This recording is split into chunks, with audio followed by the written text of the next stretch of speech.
Wishes to all. இப்போ நம்ம பார்க்க போகிற லெசன் என்ன அப்படின்னு சொல்லிட்டு பார்த்தீங்கன்னா, unit 10 company law and secretarial practice. இதில் வந்து 3 லெசன்ஸ் இருக்குது. அதில் நம்ம வந்து ஃபுல்லாக வந்து கார்ப்பரேட் கம்பெனிஸ் பற்றியும் அதோட ஆக்ட், அதுக்கப்புறமா அந்த டைரக்டர்ஸோட டியூட்டிஸ், அதோடைய எல்லா ஷேர் ஹோல்டர்ஸ் அண்ட் பெஞ்சர்ஸ் அவங்கள பற்றி தான் நம்ம பார்க்க போகிறோம். இப்போ ஃபஸ்ட்டு இந்த லெசனை நம்ம வந்து பார்க்கணுன்னா, ஒரு கம்பெனி, ஒரு கார்ப்பரேட் செக்டார் எப்படி உருவாச்சு அப்படிங்கிறத நம்ம பார்க்கலாம். The concept of company or corporation in business is not new but was dealt with in 4th century BC itself during Arthashastra days. அதாவது 4th century BCல இருந்தே வந்து இந்த கம்பெனிஸ், அந்த கார்ப்பரேஷன் இதெல்லாமே வந்து நம்ம கம்யூனிகேஷனில் இருந்திருக்கு. இதை பற்றின டீட்டெயில்ஸ்லாம் அர்த்தசாஸ்திரா அப்படிங்கிற புத்தகத்தில் கொடுத்துருக்காங்க. சரியா? அதனால் வந்து இது வந்து ஒரு புதிய கான்செப்ட் கிடையாது. இது வந்து நம்மளுடைய கம்யூனிகேஷனில், நம்மளுடைய இந்தியாவோட ஹிஸ்ட்ரியில் பல நூற்றாண்டுகளுக்கு முன்பாகவே இது வந்து இருந்திருக்கு. சரி, இந்த கம்பெனி அப்படிங்கிறது என்னென்னா, it is a form of business a certain distinct advantages over other form of business like sole proprietorship, partnership, etc. It includes features such as limited liability, perpetual succession. சரி, இது வந்து பார்த்தீங்கன்னா இப்போ ஃபர்ஸ்ட் பிஸ்னஸ் அப்படின்னு சொல்லிட்டு நம்ம எடுத்தோம்னாலே soul ட்ரேடர்ஷிப் தான் first business. It is a very old business, then company. அதுக்கப்புறமா வந்து என்ன ஆச்சுன்னா, அதையும் வந்து ஒரு 3 or 4 மெம்பர்ஸ் சேர்ந்து செஞ்சாங்க. அதுக்கு பேர் வந்து பார்ட்னர்ஷிப் அப்படின்னு சொல்லிட்டு நம்ம சொன்னோம். அதுதான் வந்து இதில் இருந்துச்சு. அதாவது என்னென்னா, அதுதான் வந்து அப்போது வந்து ட்ரெண்டாக இருந்துச்சு. அதுக்கப்புறமா தான் கம்பெனிஸ் அப்படின்னு சொல்லிட்டு ஒன்று என்னாச்சுன்னா உருவாச்சு. கம்பெனிஸோட பொறுத்த வரைக்கும் என்னென்னா, அதை வந்து ஒரு இதுலேருந்து எப்படி அது டிஃபர் ஆகுது அப்படின்னு சொல்லிட்டு பார்த்தீங்கன்னா, கம்பெனியின் பிஸ்னஸ் வேற, ஓனர்ஷிப் வேற அப்படிங்கிற ஒரு மிகப்பெரிய டிஃப்ரென்ஷியேஷனை சோல் ட்ரேடர்ஷிப்க்கும் பார்ட்னர்ஷிப்க்கும் இல்லாத ஒரு கேரக்டரிஸ்டிக்கை கம்பெனிக்கு கொண்டு வந்தாங்க. அதாவது business is different from the owner and ownership அப்படிங்கிறத கொண்டு வந்தாங்க. ரெண்டாவது என்னென்னா லிமிட்டட் லயபிலிட்டி. அதுதான் business is different from the owner. ஏன்னா வந்து இப்போ அன்லிமிட்டட் லயபிலிட்டியை பற்றியோ லிமிட்டட் லயபிலிட்டியை பற்றியோ உங்களுக்கு 11th எக்ஸ்பிளைன் பண்ணியிருக்கேன். மறுபடியும் ஒரு தடவை நான் சொல்கிறேன். அன்லிமிட்டட் லயபிலிட்டி அப்படின்னா என்னென்னா, நம்மளுடைய பிஸ்னஸ் உடைய டெபிட்ஸ்க்கு நம்மளுடைய ஓன் ப்ராப்பர்ட்டிஸை கூட நம்ம இழக்க நேரிடும். அதுதான் வந்து அன்லிமிட்டட் லயபிலிட்டி. ஆனால் லிமிட்டட் லயபிலிட்டி அப்படின்னா என்னென்னா, பிஸ்னஸ் அசட்ஸை வச்சு பிஸ்னஸோட லயபிலிட்டிஸை நம்ம சந்திப்போம். அதுதான் வந்து லிமிட்டட் லயபிலிட்டி. இதுக்காக நம்ம வந்து நம்மளுடைய ஓன் ப்ராப்பர்ட்டிஸை இழக்க வேண்டிய அவசியம் கிடையாது. இதுதான் லிமிட்டட் லயபிலிட்டி. சரியா? அப்போ வந்து இப்போ கார்ப்பரேட் கன்சர்னை பொறுத்த வரைக்கும் நம்ம என்ன மாதிரி ஒரு கேரக்டரிஸ்டிக்ஸில் வரோம்னா, லிமிட்டட் லயபிலிட்டி. அதாவது நம்மளுடைய கம்பெனியோட அசட்ஸை வச்சு அதனுடைய எல்லா டெபிட்ஸையும் நம்ம என்ன பண்ணணும்னா மீட் பண்ணணும் அப்படிங்கிறது தான் இதோடைய சட்டம். இதுக்காக நம்மளுடைய பர்சனல் ப்ராப்பர்ட்டியை நம்ம இழக்க வேண்டியது கிடையாது.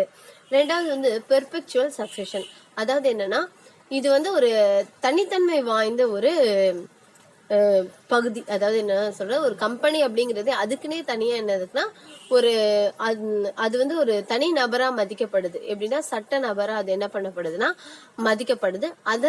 அதற்குன்னு ஒரு ரூல்ஸ் அண்ட் ரெகுலேஷன்ஸ் இருக்கு. அதே நேரத்துல வந்து ஒரு கம்பெனி அப்படிங்கிறது ஒரு தனிப்பட்ட ஒரு ஆர்டிஃபிஷியல் பர்சனா வந்து இந்த இடத்துல என்ன பண்ணுதுன்னா இருக்கு. அந்த கம்பெனியோட நேம்லயே நம்ம அசட்ஸை பர்ச்சேஸ் பண்ணலாம், சேல்ஸ் பண்ணலாம்.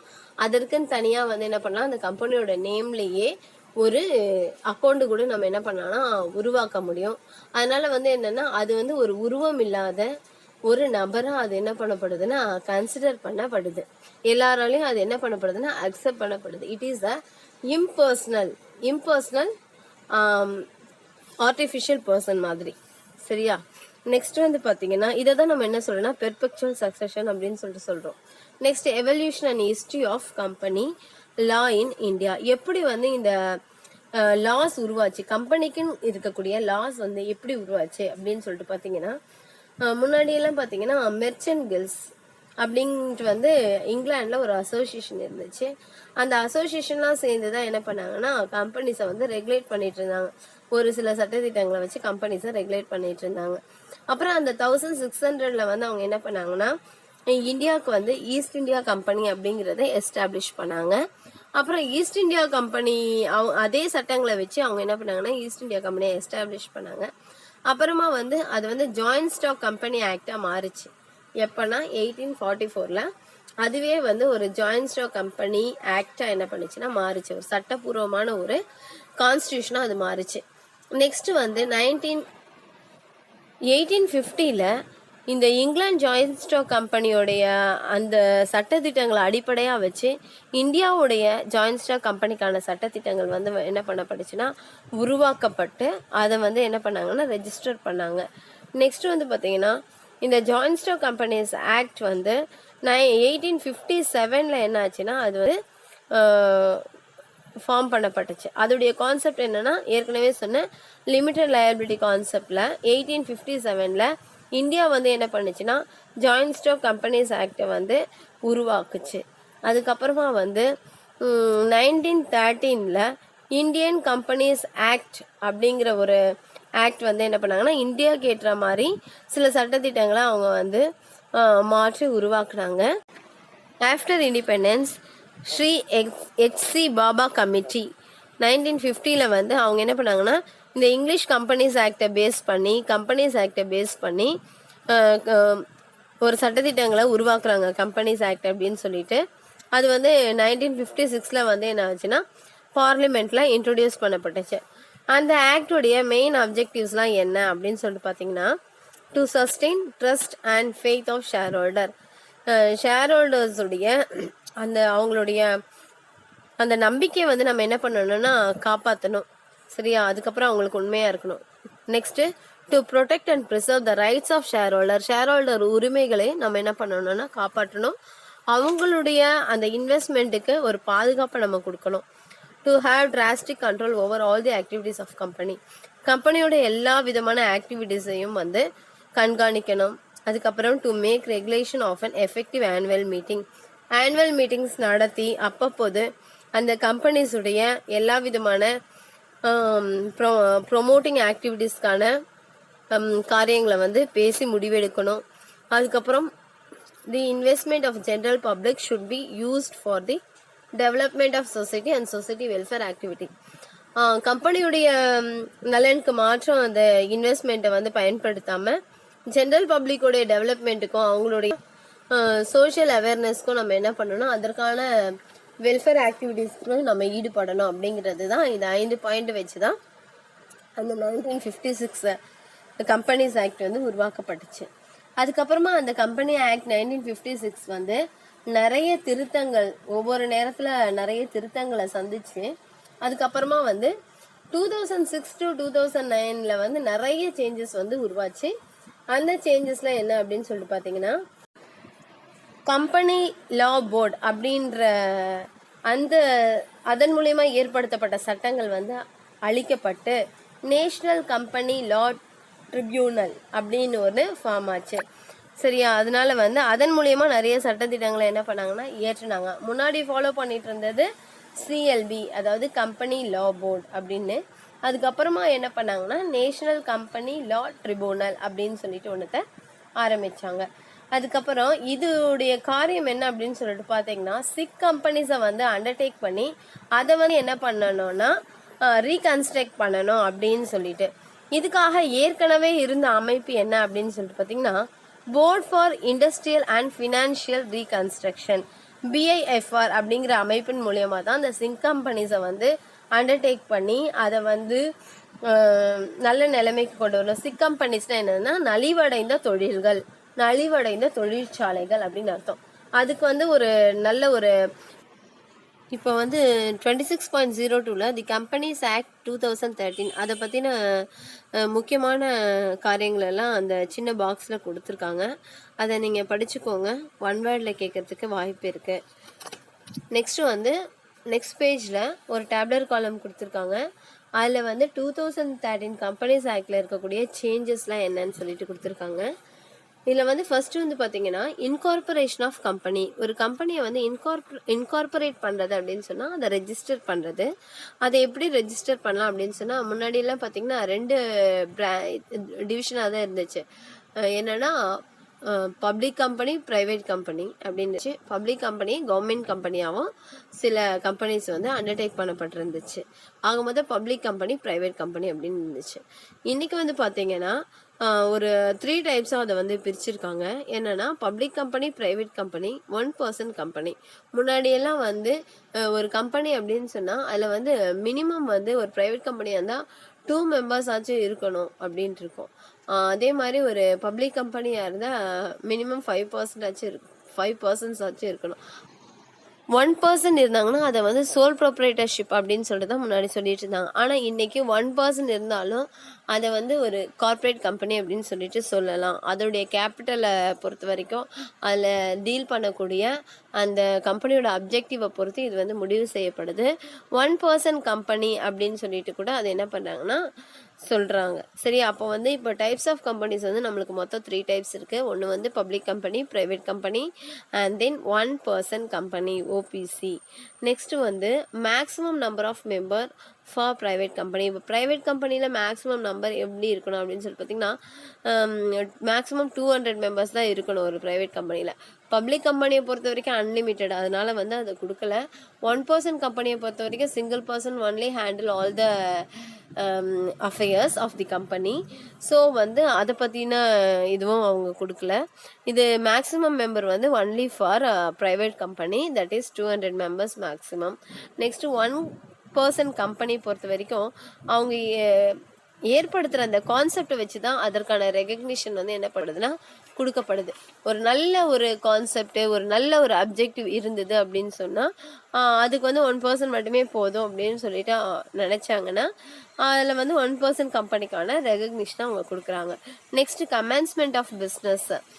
கமென்ஸ்மெண்ட் ஆஃப் பிஸ்னஸ் அப்படின்னும் போது ஒரு கம்பெனியோடைய ஷேர் கேபிட்டல், அந்த கம்பெனி வந்து எந்த அளவுக்கு ஷேர் கேபிட்டல் இருக்குது அப்படிங்கிறத வச்சு தான் அந்த கம்பெனியை வந்து தொடங்கிறதுக்கான ரெஜிஸ்ட்ரேஷன் வந்து வழங்கப்படுது.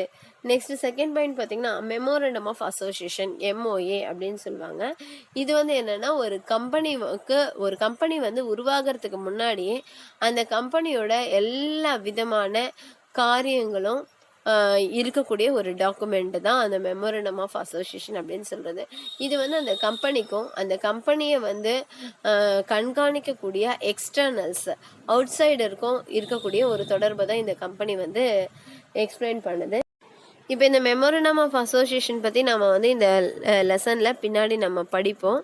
சரியா, இது வந்து என்னன்னா இட்ஸ் அ ப்ராஸ்பெக்ட். அதாவது என்னென்னா ஒரு கம்பெனியை பற்றின இம்பார்ட்டண்ட் காரியங்களெல்லாம் வந்து சொல்லக்கூடியது. அதாவது என்னென்னா அதோடைய சுச்சுவேஷன் எங்கே இருக்குது, பிளேஸ், அதோடைய நேம், அதுக்கப்புறமா வந்து அதோடைய அப்ஜெக்டிவ், அப்புறம் அதோடைய லயபிலிட்டி, அதற்கான அசோசியேஷன் பர்சன்ஸ் யார் யார், இது எல்லாத்தையும் எக்ஸ்பிளைன் பண்ணக்கூடியது தான் அந்த MOA.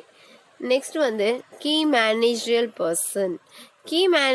பர்சன் அப்படின்னா என்னன்னா அந்த கம்பெனியில் குறிப்பிட்ட பதவிகள், அதாவது அந்த பர்சன்ஸ்லாம் ரொம்ப இம்பார்ட்டண்ட். அவங்க தான் அந்த கம்பெனியுடைய என்ன சொல்கிறது ஒரு ஃபண்டமெண்டல் பில்லர்ஸ் அப்படின்னு சொல்லிட்டு நம்ம சொல்லலாம். அந்த கீ மேனேஜரியல் பர்சன்ஸ்லாம் யார் யார் அப்படின்னு சொல்லிட்டு பார்த்தீங்கன்னா CEO ஆர் MD. சில இடத்துல வந்து CEOன்னு இருப்பாங்க. அவங்க யாருன்னா சீஃப் எக்ஸிக்யூட்டிவ் ஆஃபீஸர்.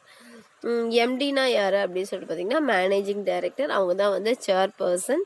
அவங்கள வந்து நம்ம சேர்மேன் அப்படின்னு சொல்லுவோம். சில கன்சர்ன்ஸில் வந்து ஹெட்டே மேனேஜராக கூட இருப்பாங்க. நெக்ஸ்ட் வந்து பார்த்தீங்கன்னா கம்பெனி செக்ரட்டரி. இந்த மேனேஜ்மெண்ட் வந்து முடிவெடுக்கக்கூடிய எல்லா காரியங்களையும் வந்து ஆக்டிவேட் பண்ணக்கூடியவங்க யாருன்னா company secretary. So he is also the key managerial person. And then WTD, இது யாருன்னா ஹோல் டைம் டைரக்டர். நிறைய டைரக்டர்ஸ் இருப்பாங்க, அதில் ஒரு சில டைரக்டர்ஸ் வந்து ஹோல் டைம் டைரக்டர்ஸாக இருப்பாங்க. ஏன்னா ஒரு டைரக்டர் அப்படிங்கிறவங்க வந்து இந்த கம்பெனிஸ்லேயும் இருக்கலாம், அதே நேரத்தில் அவங்க வந்து மற்ற கம்பெனிஸ்லேயும் டைரக்டராக இருக்கலாம். அதுக்குன்னு ஒரு இது இருக்குது, லிமிட்டட் இருக்குது, இத்தனை கம்பெனிஸில் இருக்கலாம் அப்படின்னு சொல்லிட்டு. அதனால வந்து நிறைய கம்பெனிஸில் இருக்கிறதுனால இந்த கம்பெனிஸ்க்குன்னு சில ஹோல் டைம் டைரக்டர்ஸ் தேவைப்படுறாங்க. இப்போ ஒரு 10 பேர் இருக்கிறாங்கன்னா ஒரு 10 பேரில் 6 பேர் வந்து ஒரு 4 கம்பெனிஸில் டைரக்டராக இருக்கிறாங்க. ஆனால் இந்த கம்பெனிஸில் மினிமம் ஒரு 4 பேராச்சும் என்ன பண்ணணும்னா ஹோல் டைம் டைரக்டராக இருக்கணும். அவங்க வேறு கன்சர்னில் என்ன பண்ணக்கூடாதுன்னா இருக்கக்கூடாது. அவங்கள தான் ஹோல் டைம் டைரக்டர்னு சொல்கிறோம். சரி, நெக்ஸ்ட் வந்து CFOனா யாருன்னா சீஃப் ஃபினான்சியல் ஆஃபீஸர் அப்படின்னு சொல்லலாம். இவங்க எல்லாருமே தான் வந்து ஒரு கீ மேனேஜரல் பர்சன் ஒரு கம்பெனிக்கு. Next appointment of whole time KMP. Whole time கேஎம்பியோட அப்பாயின்மெண்ட் எப்படின்னா செக்ஷன் 203 பேஸில் வந்து ஒவ்வொரு கம்பெனிஸும் வந்து இந்த ஹோல் டைம் கேஎம்பிஸை வந்து அப்பாயிண்ட் பண்ணோம். அவங்க யாருன்னா எம்டி ஆர் சிஇஓ, நெக்ஸ்ட் வந்து கம்பெனி செக்ரட்டரி, அப்புறம் சீஃப் ஃபினான்ஷியல் ஆஃபீஸர், இவங்கள தான் ஹோல் டைம் கேஎம்பி அப்படின்னு சொல்கிறோம். நெக்ஸ்ட் வந்து ஷேர் கேபிட்டல் இஷ்யூவிங் பற்றி, அதற்கான இது என்ன அப்படின்னு சொல்லிட்டு பார்த்தீங்கன்னா issue of shares at discount. முன்னாடிலாம் வந்து அந்த 1956 ஆக்ட் பிரகாரமாக டிஸ்கவுண்ட்ல ஷேர்ஸை வந்து இஷ்யூ பண்ணிட்டு இருந்தாங்க. எப்படின்னா அது வந்து செகண்ட் சேல்ஸில், அதாவது என்னன்னா ஃபர்ஸ்ட் நியூவாக வந்து ஒரு ஷேரை வந்து கொடுக்கும்போது அதை வந்து டிஸ்கவுண்ட்ல பண்ண மாட்டாங்க. ஓல்டு ஷேர்ஸை வந்து ரீஇஷ்யூ பண்ணும்போது அதை வந்து அவங்க டிஸ்கவுண்ட்டில் பண்ணிட்டு இருந்தாங்க.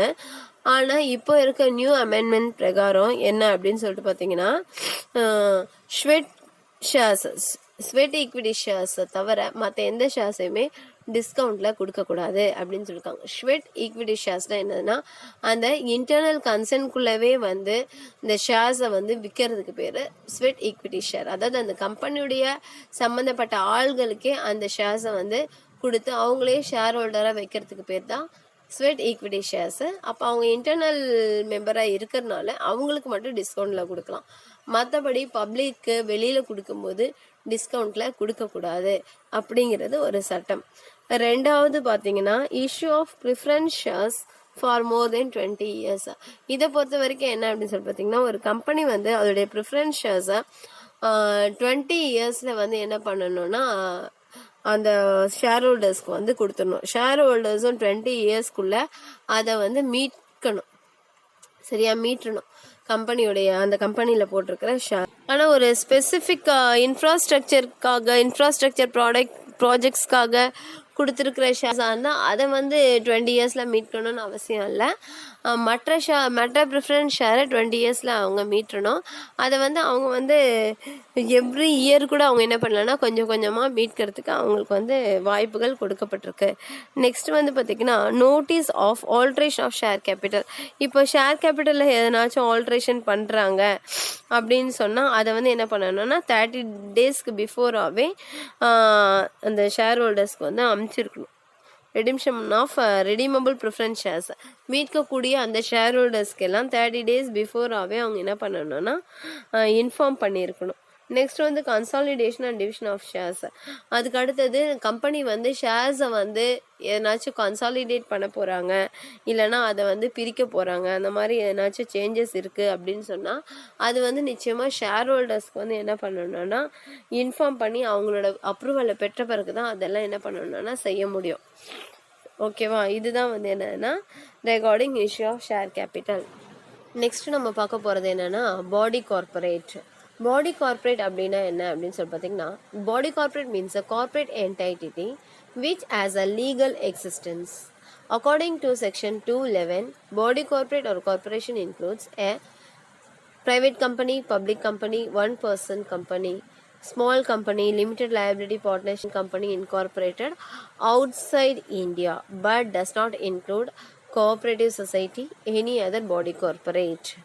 சரி, இதுக்கு என்ன மீனிங் அப்படின்னு சொல்லிட்டு பார்த்தோம்னா பாடி கார்பரேட் அப்படிங்கிறது வந்து இட் இஸ் அ கார்பரேட், சரியா. இது வந்து ஒரு லீகல் எக்ஸிஸ்டன்ஸ் அப்படின்னா என்னென்னா அதற்குன்னு ஒரு சட்ட தனித்துவம் இருக்குது. ஏற்கனவே வந்து நான் பெர்பெக்சுவல் சக்சஷனில் என்ன சொன்னனோ அதே தான் இது, சரி. அதுக்குன்னு வந்து ஒரு சட்ட தனித்துவம் இருக்குது. ஒரு கம்பெனிக்குன்னு ஒரு கார்பரேட்டுக்குன்னு ஒரு ரூல்ஸ் அண்ட் ரெகுலேஷன்ஸ் இருக்குது. அதே நேரத்தில் it is a artificial person of law, சரியா. இதுதான் வந்து என்னதுன்னா அதோட லீகல் எக்ஸிஸ்டன்ஸ். இப்போ வந்து இந்த பாடி கார்பரேட் ஒரு கார்பரேஷன் அதை தான் நம்ம என்ன சொல்கிறோம்னா கார்பரேஷன் அப்படின்னு சொல்கிறோம், இல்லைனா ஒரு கம்பெனின்னு சொல்கிறோம். இதில் வந்து என்னென்னலாம் இன்க்ளூட் ஆகும் அப்படின்னு சொல்லிட்டு பார்த்தீங்கன்னா ஒரு private company, public company, one person company, small company, limited liability partnership.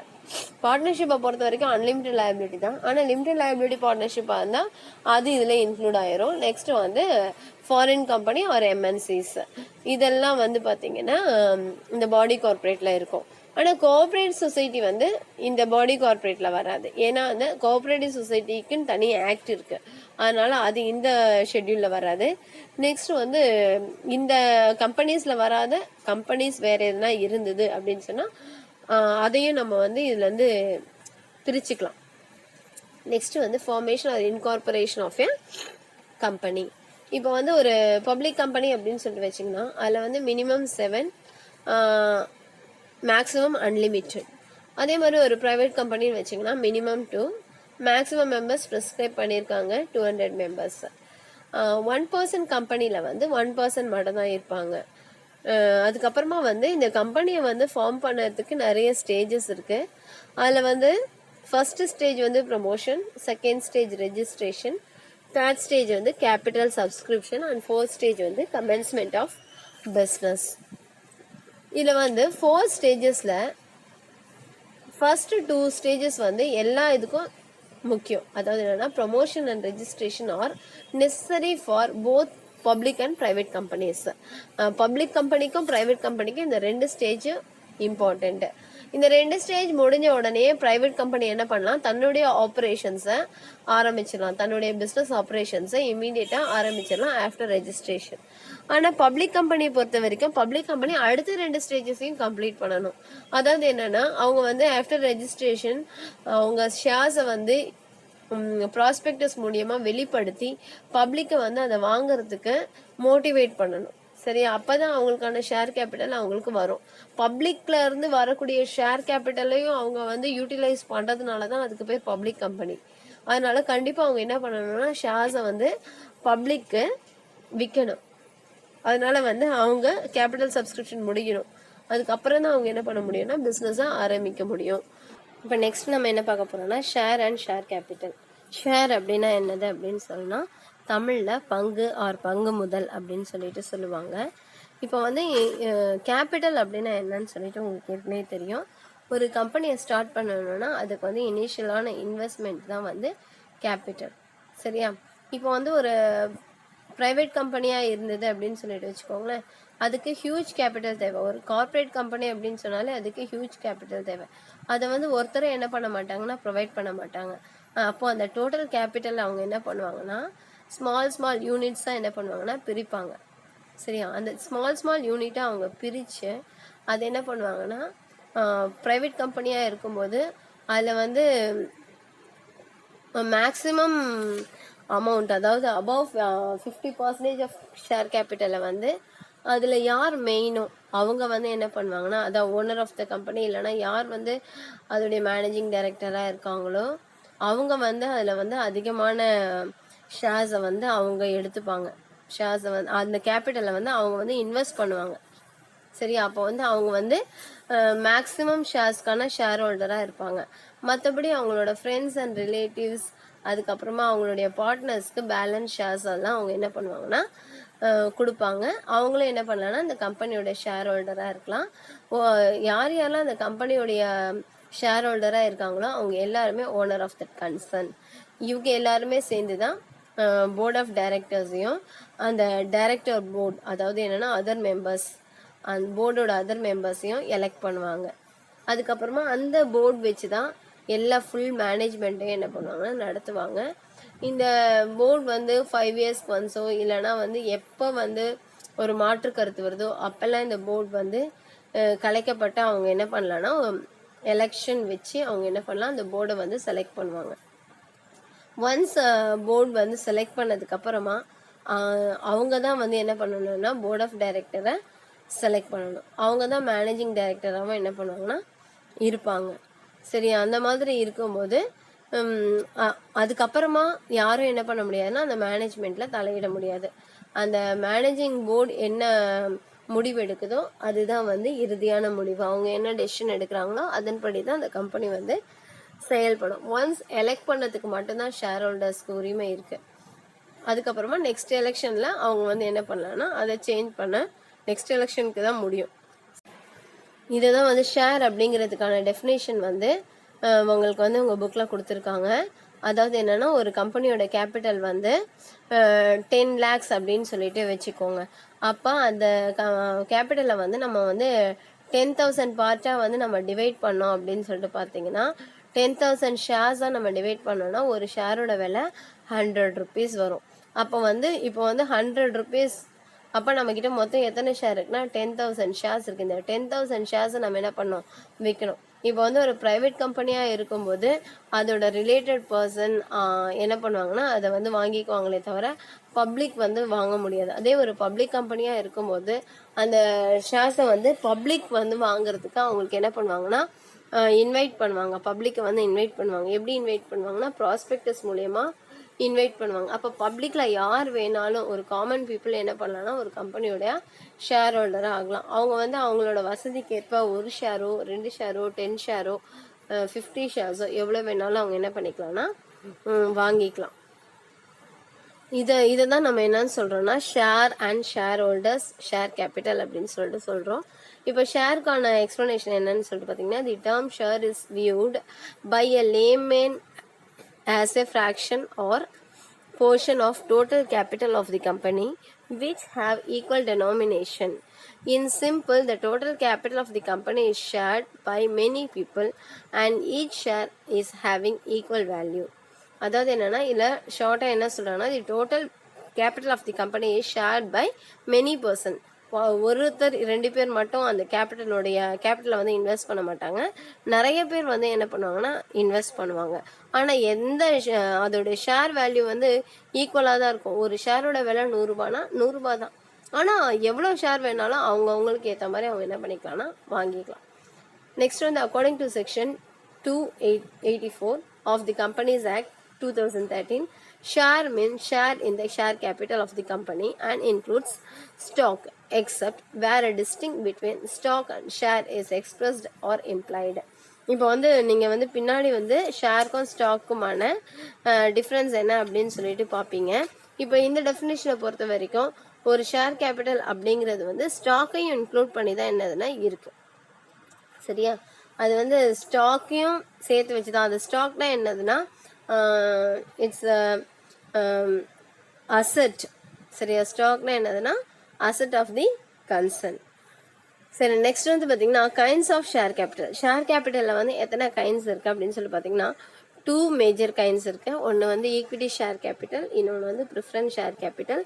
Equity share capital வந்து 2 டைப்ஸ் இருக்குது, with voting rights or with differential rights.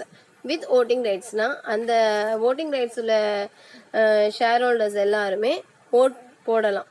சரியா, நெக்ஸ்ட் டிஃப்ரென்ஷியல் ரைட்ஸ் அப்படின்னு சொன்னால் ஓட்டிங் ரைட்ஸுக்கு எதனாச்சும் ஒரு டேர்ம்ஸ் அண்ட் கண்டிஷன் இருக்கும். அதே மாதிரி டிவைடெண்ட்கே டேர்ம்ஸ் அண்ட் கண்டிஷன்ஸ் இருக்கும். அதை வந்து அவங்க அக்செப்ட் பண்ணி அந்த ரூல்ஸ் பிரகாரமாக அவங்க என்ன பண்ணியிருப்பாங்கன்னா ஈக்விட்டி ஷேர்ஸை வாங்கியிருப்பாங்க. அப்போ அவங்களுக்கு என்ன ரூல் பிரகாரம் அவங்க வந்து அதை வாங்கியிருக்காங்களோ அதற்கேற்ற மாதிரி அவங்களுக்கு ஓட்டிங் ரைட்ஸும் டிவைடெண்ட்டும் கொடுக்கப்படும். இதுதான் வந்து என்னென்னா ஈக்விட்டி ஷேர் கேபிட்டலோட 2 பிரான்ச்சஸ். ப்ரிஃபரன்ஸ் ஷேர் கேபிட்டல் அது தனி தான். இப்போ meaning of equity share. Equity ஷேர்னா என்ன அப்படின்னு சொல்லிட்டு பார்த்தீங்கன்னா இந்த ஈக்விட்டி ஷேர் அப்படிங்கிறது வந்து ஒரு கம்பெனியில் வந்து நம்ம இன்வெஸ்ட் பண்ணுறோம். ஈக்விட்டி ஷேர்னா ஆர்டினரி ஷேர்னு அர்த்தம். ஒரு கம்பெனியில் நம்ம ஆர்டினரி ஷேர்ஸை நம்ம என்ன பண்ணோம்னா வாங்குறோம். இப்போ நம்மளுக்கு அதை ரீபே வந்து எப்போ பண்ணுவாங்க அப்படின்னு சொல்லிட்டு பார்த்தீங்கன்னா கம்பெனி வைண்ட் அப் பண்ணும்போது ப்ரிஃபரன்ஸ் ஷேர் கேபிட்டல்ஸ்க்கு கொடுத்துட்டு கிரெடிட்டார்ஸ்க்கு எல்லாம் கொடுத்துட்டு அதுக்கப்புறமா இருந்ததுன்னா ஈக்விட்டி ஷேர் கேபிட்டலுக்கு கொடுப்பாங்க. ஈக்விட்டி ஷேர் கேபிட்டல் ஹோல்டர்ஸ்க்கு என்ன பண்ணுவாங்கன்னா கொடுப்பாங்க. அப்படி இல்லைன்னா அதை வந்து அவங்க வந்து ரீபே பண்ணணும்னு அவசியம் கிடையாது. இதுதான் வந்து ஆர்டினரி ஷேர். நெக்ஸ்ட் வந்து இவங்களுக்கு வந்து டிவைடெண்ட் வந்து என்ன பண்ணுவாங்கன்னா பே பண்ணுவாங்க. ஃபர்ஸ்ட் அதில் எல்லாத்துலேயுமே ப்ரையாரிட்டியாக இருக்குன்னா ப்ரிஃபரன்ஸ் ஷேர் ஹோல்டர்ஸ் தான். அவங்களுக்கு கொடுத்துட்டு இவங்களுக்கு என்ன பண்ணுவாங்கன்னா டிவைடெண்ட் பே பண்ணுவாங்க. இவங்களுக்கு பே பண்ணும்போது இவங்களுக்கு ஃபிக்ஸட் டிவைடெண்ட்லாம் பே பண்ண மாட்டாங்க. அதாவது ஒரு கம்பெனி வந்து 1 இயர் நடந்துட்டுருக்கு, அதோடைய ஆனுவல் ஜென்ரல் மீட்டிங்கில் அதனுடைய ப்ராஃபிட் எவ்வளோ எல்லாமே வந்து அவங்க வந்து பேசுவாங்க. பேசிட்டு ப்ரிஃபரன்ஸ் ஷேர் ஹோல்டரை பொறுத்த வரைக்கும் அவங்களுக்கு ஃபிக்ஸட் டிவைடெண்ட். ஆனால் ஈக்விட்டி ஷேர் ஹோல்டர்ஸை பொறுத்த வரைக்கும் அவங்களுக்கு ஃபிக்ஸட் டிவைடெண்ட் கிடையாது. எவ்வளோ கொடுக்கலாம் அப்படின்றத ஆனுவல் ஜென்ரல் மீட்டிங்கில் டைரக்டர்ஸ் பேசிட்டு அதுக்கப்புறமா தான் என்ன பண்ணுவாங்கன்னா முடிவு பண்ணுவாங்க.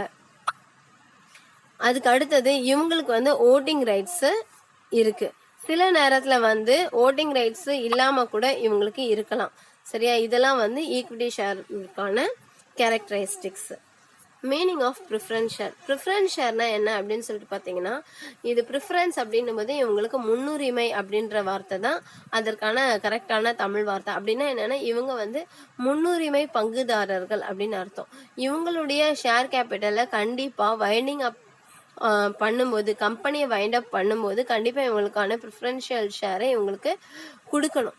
சரியா? இப்போ வந்து ஈக்விட்டி ஷேர்ஸ் வந்து கொடுக்கலாம், கொடுக்காமையும் போகலாம். அது கம்பெனியுடைய நிலைப்பாடை பொறுத்தது எண்டில். ஆனால் ப்ரிஃபரன்ஸ் ரைட்ஸ் இருக்கிறவங்களுக்கு கண்டிப்பாக அவங்கள்ட்ட வந்து என்ன பண்ணணும்னா கொடுக்கணும். அதே நேரத்தில் அவங்களோட டிவைடெண்ட்டும் வந்து ஃபிக்ஸட் டிவைடெண்ட்டாக இருக்கும். சரியா? இவங்க வந்து ஒரு கம்பெனி வைண்ட் அப் பண்ணும்போது ஃபஸ்ட்டு வந்து கிரெடிட்டர்ஸ் இருப்பாங்க. கிரெடிட்டர்ஸ்னா யாருன்னா அந்த கம்பெனிக்கு கடன் கொடுத்தவங்க.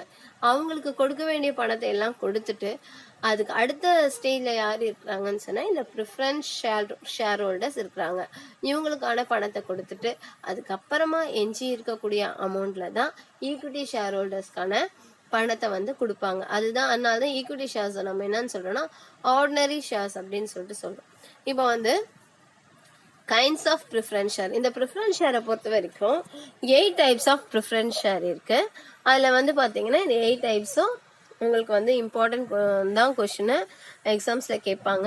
Cumulative preference share. கியூமுலேட்டிவ் அப்படின்னா என்ன அர்த்தம்னா குவிந்த அப்படின்னு சொல்லிட்டு அர்த்தம். இப்போ வந்து இப்போ ஒரு வருஷத்தில் வந்து நம்மளுக்கு வந்து அந்த ப்ரிஃபரன்ஸ் ஷேர் ஹோல்டருக்கான அந்த ப்ராஃபிட்டை கொடுக்க முடியல அப்படின்னு சொன்னால் அடுத்த வருஷத்துக்கு அது என்ன பண்ணணும்னா சேர்த்து கொடுக்கணும். சரியா? அது வந்து என்னென்னா கேரிட் ஃபார்வர்ட் ஆகிட்டே இருக்கும். ஒவ்வொரு வருஷமும் என்ன ஆகிட்டே இருக்கும்னா அவங்களுக்கான ப்ரிஃபரன்ஸ் ஷேரு சேர்ந்துக்கிட்டே இருக்கும். சரியா? ஒரு ஸ்பெசிஃபிக் பீரியட்க்கு அப்புறமா அவங்களுக்கு என்ன பண்ணணும்னா அந்த சேர்ந்த அந்த ப்ரிஃபரன்ஸ் ஷேரை அவங்களுக்கு கொடுக்கணும். இதுக்கு பேர் தான் என்னென்னா கியூமுலேட்டிவ் ப்ரிஃபரன்ஸ் ஷேர். அவங்களுக்கான டிவைடெண்ட் வந்து ஒரு ஸ்பெசிஃபைட் பீரியட் வரைக்கும் அவங்களுக்கு வந்து சேர்த்துக்கிட்டே வரணும். சரியா? சேர்த்துக்கிட்டே வந்து அந்த ஸ்பெசிஃபைட் பீரியட் முடிஞ்சதுக்கு அப்புறமா அவங்களுக்கான அந்த டிவைடெண்ட்டை கியூமுலேட்டிவாக கொடுக்கறதுக்கு பேர் தான் கியூமுலேட்டிவ் ப்ரிஃபரன்ஸ் ஷேர். நான் கியூமுலேட்டிவ் ப்ரிஃபரன்ஸ் ஷேர்னா என்னென்னா அது வந்து இதுக்கு அது அப்படியே ஆப்போசிட். எவ்ரி இயர் அவங்களோட ப்ராஃபிட்டை வந்து அவங்களுக்கு கொடுக்கலாம். இப்போ வந்து ப்ராஃபிட்டே இல்லை அப்படின்னு சொன்னால் அந்த வருஷம் அவங்களுக்கு வந்து நம்ம வந்து கொடுக்க முடியாது. அடுத்த வருஷம் தான் அவங்களுக்கான ப்ராஃபிட்டை நம்ம வந்து என்ன பண்ண முடியும்னா கொடுக்க முடியும். அப்போ வந்து அவங்களுக்கு அரியரே இருக்காது. அந்தந்த வருஷத்தோட தான் அந்தந்த வருஷம் அக்கௌண்ட்லேயே என்ன ஆகிடும்னா கிளியர் ஆகிடும். இதுதான் நான் cumulative preference share. Redeemable preference share. Redeemable preference share அப்படின்னா என்னென்னா நம்ம வந்து ப்ரிஃபரன்ஸ் ஷேரை வந்து ஒரு ஃபிக்ஸட் பீரியடுக்கு அப்புறம் இல்லைன்னா ஒரு டேட் நம்ம வந்து விருப்பப்பட்டு அவங்கக்கிட்டேருந்து நம்ம திரும்பி மீட்டுக்கிறோம் அப்படின்னு சொல்லிட்டு ஒரு நோட்டீஸ் கொடுத்துட்டு நம்ம என்ன பண்ணிக்கலாம்னா அதை ஒரு பர்டிகுலர் பீரியடுக்கு அப்புறமா மீட்டுக்கொள்ளலாம். அதுதான் ரெடிமபிள்னா என்ன அர்த்தம்னா மீட்டுக்கொள்ளுதல் அப்படின்னு சொல்லிட்டு அர்த்தம். அதை நம்ம என்ன பண்ணோம்னா நம்ம விருப்பத்திற்கு ஏற்றாற்போலோ இல்லைன்னா ஒரு ஸ்பெசிஃபைட் பீரியட்க்கு அப்புறமோ நம்ம என்ன பண்ணோம்னா அதை மீட்டுக்கொள்ளலாம். அதுக்கு தான் என்னென்னா ரெடிமபிள் ப்ரிஃபரன்ஸ் ஷேர் அர்த்தம். நான் ரெடிமபிள் ப்ரிஃபரன்ஸ் ஷேர்னா நம்ம வந்து அந்த கம்பெனியோடைய முடிவு வரைக்கும் நம்ம கண்டிப்பாக அந்த ஷேர்ஸை வந்து அந்த கம்பெனியில் தான் வச்சுருக்கணும். அந்த கம்பெனி எப்போ வந்து முடிஞ்சு லிக்விடேஷன் ஆகுதோ அப்போ தான் நம்ம அதை மீட்டுக்கொள்ள முடியும். இதுதான் என்னென்னா நான் redeemable preference share. Convertible preference share. இப்போ வந்து நம்ம வந்து ஷேர்ஸ் வந்து நம்ம ப்ரிஃபரன்ஸ் ஷேராக நம்ம வாங்கிட்டு பாதியில் நம்ம அதை ஈக்விட்டி ஷேரை என்ன பண்ணிக்கலாம்னா கன்வெர்ட் பண்ணிக்கலாம். அதுக்கு பேர் தான் என்னென்னா கன்வெர்ட்டபிள் ப்ரிஃபரன்ஸ் ஷேர். இப்போ வந்து நான் கன்வெர்ட்டபிள் ப்ரிஃபரன்ஸ் ஷேர் அப்படின்னா என்னதுன்னா நம்ம என்ன பண்ண முடியாது, அந்த மாதிரி ஈக்விட்டி ஷேராக மாற்ற முடியாது. ப்ரிஃபரன்ஸ் ஷேராக வாங்கினா கடைசி வரைக்கும் அது ப்ரிஃபரன்ஸ் ஷேராக தான் நம்ம வச்சுருக்கணும். இதை தான் நான் கன்வெர்ட்டபிள் ப்ரிஃபரன்ஸ் ஷேர் அப்படின்னு சொல்லிட்டு சொல்லுவோம். Next participating preference share. இப்போ வந்து பார்த்தீங்கன்னா இந்த ஷேரை வாங்கினவங்க அவங்க வந்து அடிஷ்னல் ப்ராஃபிட்லேயும் அவங்க வந்து என்ன பண்ணுவாங்கன்னா ஷேரை வாங்குவாங்க. இப்போ எப்படி அப்படின்னு சொல்லிட்டு பார்த்தீங்கன்னா ஒரு கம்பெனி வந்து நல்ல லாபம் சம்பாரிச்சிருக்கு அப்படின்னும் போது அவங்க வந்து ஒரு பர்டிகுலர் பர்சன்டேஜ் ஆஃப் ப்ராஃபிட்டை தான் என்ன பண்ணுவாங்கன்னா டிவைடெண்டாக பிரித்து கொடுப்பாங்க. அவங்கவுங்களுக்குன்னு ஒரு பர்சன்டேஜ் போட்டிருப்பாங்க. ஈக்விட்டி ஷேர் ஹோல்டருக்குனா இவ்வளோ பர்சன்டேஜ் தான், ப்ரிஃபரன்ஸ் ஷேர் ஹோல்டருக்குனா இவ்வளோ தான் அப்படின்னு சொல்லிட்டு அவங்க என்ன பண்ணியிருப்பாங்கன்னா ஃபிக்ஸ் பண்ணி வச்சுருப்பாங்க. அதுக்கு மேலேயும் வந்து எல்லாருக்கும் கொடுத்ததுக்கு அப்புறமா அவங்களுக்கு வந்து ப்ராஃபிட் இருக்கும். அந்த ப்ராஃபிட்ல ஒரு சர்டைன் பர்சன்டேஜ்க்கு வந்து எலிஜிபிள் ஆகிறவங்க தான் யாருன்னா இந்த பார்ட்டிசிபேட்டிங் ப்ரிஃபரன்ஸ் ஷேர். நான் பார்ட்டிசிபேட்டிங் ப்ரிஃபரன்ஸ் ஷேர்னா என்னன்னா அப்படியே நிறைய ப்ராஃபிட் வந்தாலும் அதற்குள்ள எந்த விதமான பங்கும் அந்த ப்ரிஃபரன்ஸ் ஷேர் ஹோல்டருக்கு கிடையாது. அப்படி இருக்கிறது தான் நான் பார்ட்டிசிபேட்டிங் ப்ரிஃபரன்ஸ் ஷேர். நெக்ஸ்ட் வந்து டென்னர் ஆஃப் ப்ரிஃபரன்ஸ் ஷேர். இப்போ இந்த டென்னர் ஆஃப் ப்ரிஃபரன்ஸ் ஷேரை பொறுத்த வரைக்கும் இது வந்து அந்த 8ல இல்லை, இது வந்து தனி ஹெட்டிங்கு. அதாவது அந்த 8 கைண்ட்ஸ் ஆஃப் ப்ரிஃபரன்ஸ் ஷேர் அப்படின்னும் போது என்னென்ன எழுதணும்னா கியூமுலேட்டிவ் ப்ரிஃபரன்ஸ், நான் கியூமுலேட்டிவ், ரெடிமபிள், நான் ரெடிமபிள், கன்வெர்டபிள், நான் கன்வெர்டபிள், நெக்ஸ்ட் பார்ட்டிசிபேட்டிங், நான் பார்ட்டிசிபேட்டிங், இது மட்டும் எழுதினாலே போதும். ஆனால் பேலன்ஸை வந்து நம்ம நெக்ஸ்ட் பார்ட்டில் பார்ப்போம், நெக்ஸ்ட் வீடியோவில் பார்ப்போம். தேங்க்யூ.